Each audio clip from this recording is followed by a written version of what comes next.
This is just right opposite the 37 military hospital. Now what you see is a human wall of police officers just right in front of the 37 military hospital. The Liberation Road that is linking the 37 roundabout towards the Jubilee House. Now, when the protesters, members of the Democracy Hub, began their protest a few hours ago, which was somewhere around 7, that's when the protesters began massing up just around the 37 lorry station. So after hours of converging and whipping up the interest of the protesters, about a few minutes ago, the protesters began walking towards the Jubilee House.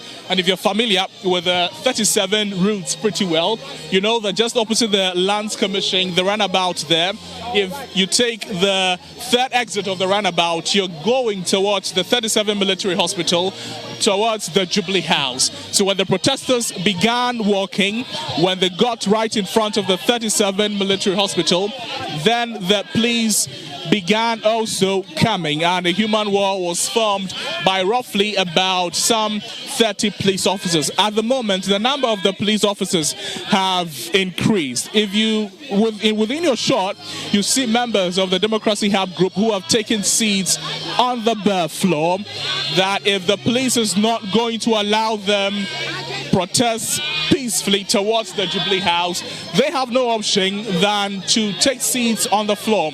And the leader of the group has made arrangements, says he has made arrangements for mattresses, for water and for food. I'll be speaking with Oliver Baka-Vomawo shortly. Oliver, thank you for joining us on the program. You're live on Midday Live. Clearly, we can see that your members are sitting on the floor. What are you going to take advantage of with this opportunity? Well, one of the key aspects of organizing is empowering people to understand the laws that govern them. What we are doing is that we are sharing teaching materials, which is a guide to fundamental freedoms under the 1992 Constitution. We're going to have a lecture and educate people. In order to be able to build the people's confidence, you have to resource them with knowledge of the laws that govern them and make this democracy a democracy. Thank you. So when you were protesting, your members were faced with the presence of some police officers and they had to sit. What is that? What message is that sending to you? For us, we have always been a non-violent, non-partisan movement. For us, the process is to metaphorically stare down power. That when power abuses the rights of people, citizens ought to step up and stare power down. That's what we are doing. We are assuming a non-threatening posture to always remind those that weaponize the idea of fear and unconstitutional and illegal actions that this is the reason why our rights ought to be denied, would be reminded that civic mobilization has always been the key builder of democracies. This is why we are doing this now. Right. So, Evelyn, so that was the leader of the group, Oliver Baka-Vomawo was speaking there. If you come to the 37 right in front of the hospital where the demonstrators are seated, you see some TV personalities also around. Clearly, you can see the presence of Efiado seated there. Efiado is already seated here, as well as NKB, also a comedian speaking there. And that is coming after a lot of communication on social media over their lack of participation in this demonstration. So this is what is happening here at the 37, right in front of the 37 military hospital. At the moment, the police presence has increased, if you like, doubled at the moment.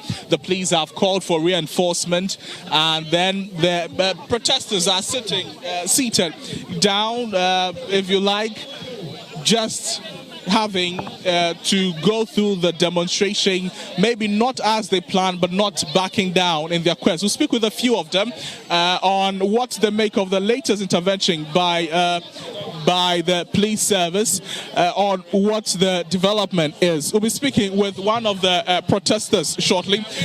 Thank you for joining us. You're live on Midday Live. I can see that you have issues with your leg, but you're participating in the... Yes, please. I'm really angry. In leg problem. I came here with 2 legs, but probably I will leave here with 1 leg. Yeah, we are very angry, brother. We are very, very, very angry. Bro. You had intentions of walking towards the Jubilee House. You've been stopped halfway, and you've had to sit on the floor. What do you make of that? I will sit here. We are not here to fight them. We are not fighting anyone. We don't have stones. We don't have guns. We are protesting peacefully. Or they thought we are going to the Jubilee House to steal some documents. Or to steal $1 million like Cecilia. Oh, no, we are not stealing money. We are here protesting peacefully. We are exercising our rights. We need good roads. Brother, I stay at Spintex. Right. You have passed the motorway before, right? You passed I almost died for the Tema motorway because one driver didn't know that there was a pothole there. It's not a pothole, manhole. But the driver didn't know. So clearly, these are some of the frustrations that is motivating these people to join the protest. Let's speak with a few more of them and find out how long they are willing to sit in the middle of the road to register their displeasure about how things are being run.